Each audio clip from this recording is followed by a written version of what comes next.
গরুর মাংসের একই রেসিপি খেতে খেতে কি আপনারা একদমই বিরক্ত হয়ে গেছেন আমার মতো? তাহলে এই রেসিপিটা আপনারা আজকেই ট্রাই করুন।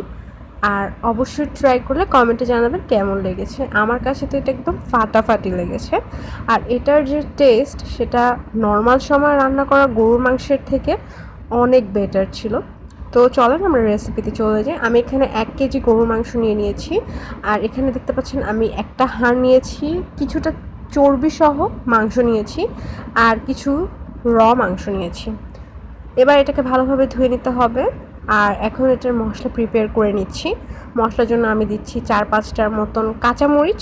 যেহেতু এখানে আর কোনো শুকনো মরিচ আমরা ইউজ করব না, তাই এখানে কাঁচামরিচটা দেওয়া কিন্তু খুবই ম্যান্ডেটরি। ৫টা-৬টার মতন দিয়ে দিলাম কাজু বাদাম। তারপর দিয়ে দিচ্ছি হোল একটা টমেটো। আর এই প্রত্যেকটা ইনগ্রিডিয়েন্টস আপনাদের এখানে ইউজ করতেই হবে। দিয়ে দিচ্ছি গোলমরিচ ১০টার মতন। আর গোলমরিচটা দেওয়ার ফলে কিন্তু মাংসে প্রপার ঝালটা পৌঁছাবে। কেউ যদি ঝাল কম খান তাহলে বাড়িয়ে কমিয়ে নেবেন। আর সল্ট দিয়ে এটাকে একটু পানি দিয়ে ব্লেন্ড করে নিচ্ছি। মশলা ব্লেন্ড করা ডান। এবার আমরা মাংসের কাজে চলে যাব। আর দেখতে পাচ্ছেন আমাদের মশলার টেক্সচারটা ঠিক কেমন এসছে। আর কাজু বাদামটা দেওয়ার ফলে কিন্তু আমাদের মাংসে খুবই ক্রিমি একটা টেক্সচার আসবে, তাই কাজু বাদামটা অবশ্যই ব্যবহার করবেন।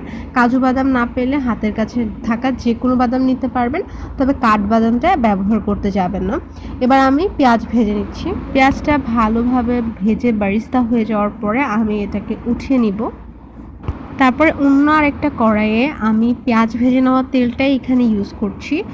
আর আমি যে কড়াইটা আজকে চুজ করেছি, এই কড়াইটা অনেক দিন রান্না করতে করতে একদম অয়েলি হয়ে গিয়েছিল, সো ওই কড়াইটা চুজ করছি। আর আপনার কাছে যদি ননস্টিকের প্যান থাকে তাহলে আপনার কাছে তো একদমই প্রসেসিংটা সহজ হয়ে যাবে। তো কিছুক্ষণ মাংসটাকে এই অয়েলেই ভেজে নেব।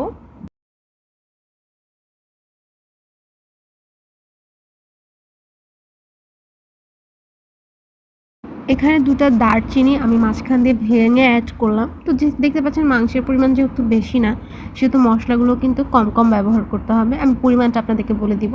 ২টা এলাচ ইউজ করলাম। তারপর একটু নেড়েচেড়ে নিচ্ছি সব কিছু উপকরণ। আর এবারে আমি বাটা মশলাগুলো অ্যাড করব। এখানে দেখতে পাচ্ছেন ১ টেবিল চামচের মতন রসুন বাটা ছিল এবং ১ টেবিল চামচ আদা বাটা ছিল।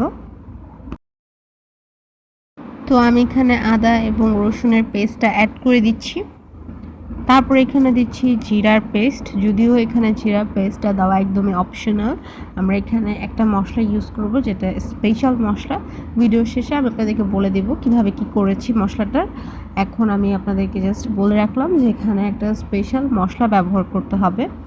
আর জিরা বাটার পরিমাণটাও ছিল ১ টিস্পুন।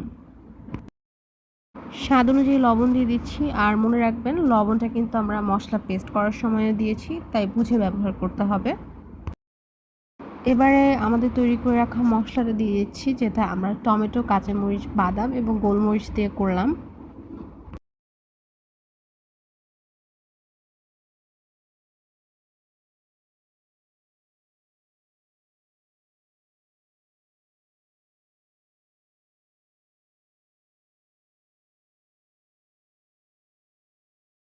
সবগুলো মশলা দিয়ে মশলাটাকে খুব ভালোভাবে কষিয়ে নিতে হবে।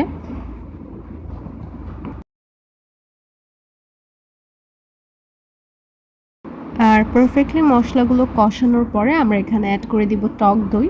অবশ্যই টক দই ব্যবহার করতে হবে। টক দই ব্যবহারের ফলে যেমন আপনার ফ্লেভার বাড়বে, মাংসে ঠিক তেমন একটা ক্রিমিনেস আসবে আর মাংসটা খুব তাড়াতাড়ি সেদ্ধ হয়ে যাবে। তো টক দইটা আমি এখানে ফেটিয়ে নিইনি, আপনারা একটু ফেটিয়ে নেবেন, তাহলে কিন্তু একদম ভালো রেজাল্ট পাবেন।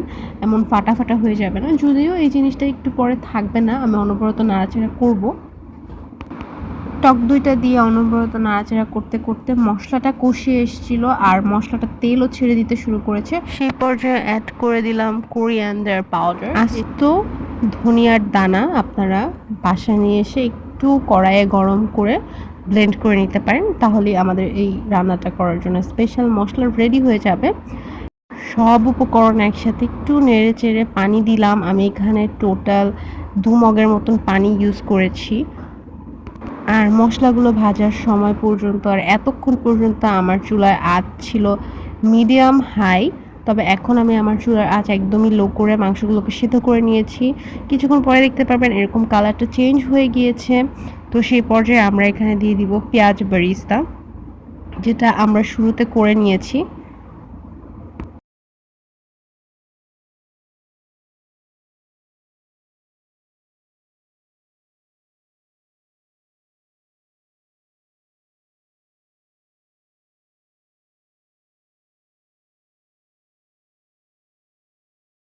আমি হাফ কাপের থেকে একটু কম পেঁয়াজ বেরেস্তা ইউজ করলাম এখানে। মশলা পরিমাণগুলো আবার একটু বলে নিই।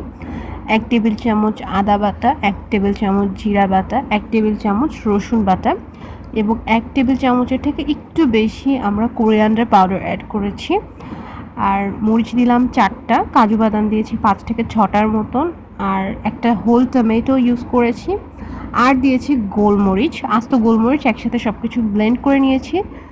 আর আমাদের এই পারফেক্ট ইয়াম্মি একটু ভিন্ন স্বাদের গরুর মাংসের রেসিপিটা কিন্তু এখানেই ডান। এবার মজা নিয়ে এটাকে ভাতের সঙ্গে, পোলাওয়ের সঙ্গে বা বিরিয়ানির সঙ্গে নিতে পারেন, খুবই মজা লাগে। আর কেউ যদি বানান আমাকে কমেন্ট করে জানাবেন কেমন লেগেছে আপনাদের কাছে। ভিন্নধর্মী এই গরুর মাংসের রেসিপিটা যারা কিনা একদমই বোর হয়ে গিয়েছেন একই টাইপসের গরুর মাংস রান্না খেতে খেতে, আশা করছি তাদের কাছে এই গরুর মাংসের রেসিপিটা খুবই ভালো লাগবে। বাড়িতে ট্রাই করলে কিন্তু আমাকে কমেন্ট করে জানাবেন। আমি কিন্তু এটা খিচুড়ি, ভাত এবং পোলাওয়ের সাথে খেয়ে দেখেছি, খুবই মজা লাগে। তো আজকের মতন এখানেই শেষ করছি। আল্লাহ হাফেজ।